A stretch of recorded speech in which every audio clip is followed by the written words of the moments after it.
राम को लाए हैं मोदी जी। राम को लाए मोदी जी, तो अयोध्या को क्यों नहीं जीता? अयोध्या में आप क्यों हार गए? आप जो है बनारस में आप जीते हैं, तो बनारस के आसपास में नॉर्थ ईस्ट का जो यूपी है, जो आपका बलिया है, गाजीपुर है, पूर्वांचल है, वहां सब जगह आप क्यों हार गए? तो आपकी हार हुई है। और आप कहते हैं कि भाई अयोध्या वाले हिंदू नहीं है, अगर सब मुसलमान है तो फिर राम जी की मंदिर वहां हटा के मस्जिद बना दो। मुसलमान दे दिया है ना, उसी की बात है ना, तो फिर वहां क्यों बना रहे? राम जी कहा आप जाके गुजरात में बना दो। आप कन्याकुमारी में जाकर के तपस्या किया था, बनारस में आपको सत हरिचंद बनना चाहिए था, सत हरिचंद की घाट पे बैठ करके सच्चाई की बात करनी चाहिए थी, तो आपने कहां बैठ गए? जाकर करके कि मैं नरेंद्र 2 बनूंगा, नरेंद्र जो है स्वामी विवेकानंद अगर विश्व गुरु बना है तो मैं भी विश्व गुरु बनूंगा। गांधी जी को आपने गाली दिया, आपने वीर सावरकर को साथ लिया, तो आप कहना क्या चाहते थे? जनता ने आपको मैंडेटरी नहीं दिया, आपने एन कैन प्रकार तरीके से आपने election commission ED VD CD तम झाम कर करके आप आज जो है 240 पे आए। आपको भी मैंडेटरी नहीं मिला है, आपका भी नैतिक अधिकार नहीं है कि अकेले आप सरकार बना सके। अब आपका अहम और ईगो चूर और चूर हो गया। नमस्कार, मैं ओमदेव। आज हम हैं दिल्ली में, हमारे साथ हैं डॉक्टर एमी दुआ जी। दुआ जी, हमारे देश में चुनाव हुए, रिजल्ट भी आ गए हैं। बीजेपी के लोग कह रहे थे कि इस बार 400 पार, उनकी 300 पार भी सीटें नहीं हो पाई हैं। क्या सोचते हैं इस विषय पर आप? नेशनल लीडर के मार्फत से जनता को मैं जो लोकतंत्र का त्यौहार मनाया उसके लिए बहुत बहुत धन्यवाद। 400 पार, 370, 500 ऊपर की जो बातें कर रहे थे, ये सब जुमलाबाजी था। और मैंने कई आप लोगों को इंटरव्यू में कहा कि बीजेपी को हम हराने निकले हैं। 2023 जनवरी से मैं लगातार इस पे काम किया और मैं इसमें सफल हुआ कि बीजेपी हारी। सभी ने कहा कि 200 से नीचे जाएंगे। मैंने अंत में कहा कि ये चोरी डकैती होने जा रहा है, चूंकि इसमें मिशनरी, इसमें इलेक्शन कमीशन, इसमें जो है न्यायपालिका, इसमें सारी जो ब्यूरोक्रेट सब लगे हुए हैं, सब उनके हाथ में है और ये चोरी डकैती होगा। लेकिन फिर भी मैंने एग्जैक्ट फिगर कहा था कि 240 से बीजेपी आगे नहीं जाएगी। आज 2 दिन पहले के बाद हमारा वीडियो देख सकते हैं। तो 240 वो अटकी, लेकिन मैंने ये भी कहा कि 240 भी अगर बीजेपी को मिलती है तब भी ये सरकार बनाएगी, क्योंकि इनकी अलायंस और अंधभक्तों की टीम है। इन्होंने बहुत कुछ मैनिपुलेट किया है। यहाँ पे जनता वर्सेस सरकार की लड़ाई थी, जनता हार गई है, जनता को इन्होंने धक्का बनाया है, लोकतंत्र की हत्या हुई है, ये सब हुआ है। तो उनको 400 पार कहाँ गया, 370 कहाँ गया? अब ये नीचे आ गए, अब 240 में आए हैं। और अगर इसमें से तोड़फोड़ हो गया तो सरकार भी जा सकती है। लेकिन तोड़फोड़ इसलिए भी नहीं हो सकता है कि यहाँ पे नीतीश कुमार को जहाँ 20 सीट जीतने था, 17 जीतना था, वहाँ 12 आया है। जो 15 मिल रहा था तो वहाँ पे माइनस हुआ। उसके बाद में चंद्रबाबू नायडू को, उनको भी 16 आया। तो 16 और 12 मिला के 28 सीट होता है। अगर 292 से 28 माइनस करते हैं तब भी बीजेपी के पास 272 बच जाता है। और 1-2 और साथ दे दिया तो 275 वगैरह हो सकता है। तो वो मिला जुला के 303 पे पहुंच जाएंगे, बीजेपी तो बना लेगी। यहाँ इंडिया गठबंधन तोड़ फोड़ की राजनीति करें, इनसे होगा नहीं, क्योंकि ये लोग जो है राजभोग कर रखा है। ये लोग जो है हमेशा ईगो में, अहम में चूर रहे कि मैं तो जीत रहा हूं, मैं तो शहंशाह हूं, मैं जो है साहबजादा हूं, मैं बाबा हूं और मैं जो है चप्पू चलाना सीख गया हूं। लेकिन इनको जो टेक्निकल था, ये जो रणनीति था, ये लोग नहीं समझ पाए। जो हमारे कांग्रेस के खड़गे साहब थे, जिनको साउथ में, कर्नाटका में संभालना था, आंध्र तेलंगाना में संभालना था, उन्होंने साउथ को छोड़ करके हिंदी भाषी में भाषण देते रहे, तो इन्होंने गलती किया। तो आज खड़गे साहब का आखिरी पारी गया। आज खिसियानी बिल्लो खंबा नाचो, जो हुआ, जो जीता वही सिकंदर होता है। तो फिर तो खड़गे साहब से पद वापस ले जाएगा? अब तो वापिस क्या लेंगे, वो तो रिटायर हो गए। वैसे भी अब कुछ नहीं बच गया। 17 कैबिनेट मिनिस्टर जिन्होंने जुमलाबाजी की थी, जिन्होंने नफरत पहुंचाया था, जिन्होंने हिंदू मुस्लिम बढ़ करके चल करके किया था, वो 17 हार गए और मोदी जी भी हार रहे थे।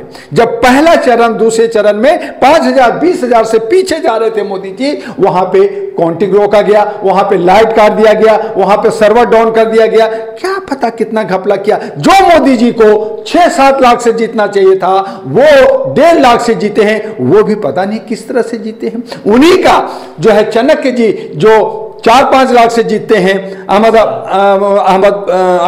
अमित शाह, तो मोदी जी क्या 7 लाख से नहीं जीत सकते थे? वो तो जो है निर्विरोध भी जीत सकते थे। जैसे सूरत में किया तो मोदी जी के सामने किसी को तो खड़ा भी नहीं होना चाहिए था ना, और इन्होंने बहुत लोगों को नॉमिनेशन नहीं होने दिया था। मेरे कई साथियों को नॉमिनेशन से रोका गया।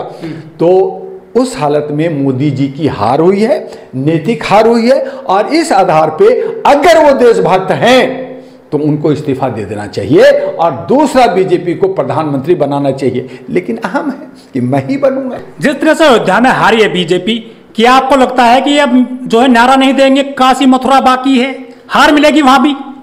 ये तो तय हो गया कि अब धर्म से नहीं चलेगा।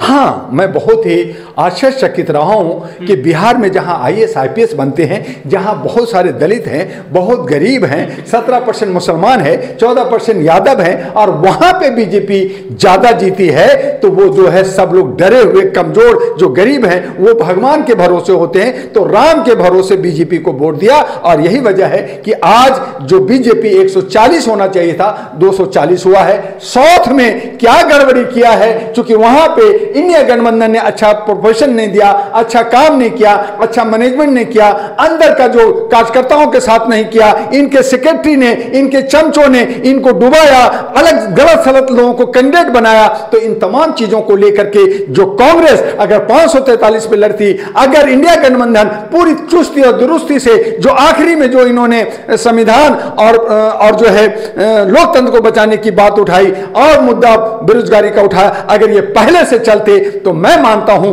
कि कांग्रेस इंडिया गठबंधन को 400 पार मिलता। कट्टर हिंदू महिला नेता रही हैं नवनीत राणा और मधुलता हैदराबाद से, वो भी चुनाव हार गई हैं। क्या हिंदू कट्टरता नहीं चलेगी अब चुनाव में? नहीं चलेगी। ओवैसी साहब कई लाख से जीते ना, 3 लाख के आसपास से वोट से जीते मेरे भाई। जहां आप कह रहे थे कि ओवैसी झोला लेकर के हैदराबाद छोड़ के जाए, तो वहां पे जब आप हिंदू मुस्लिम किया तो मुसलमानों ने फिर उसको ही चुना। तो ओवैसी मस्जिद के आगे तो हनुमान चालीसा पढ़ती थी नवनीत राणा।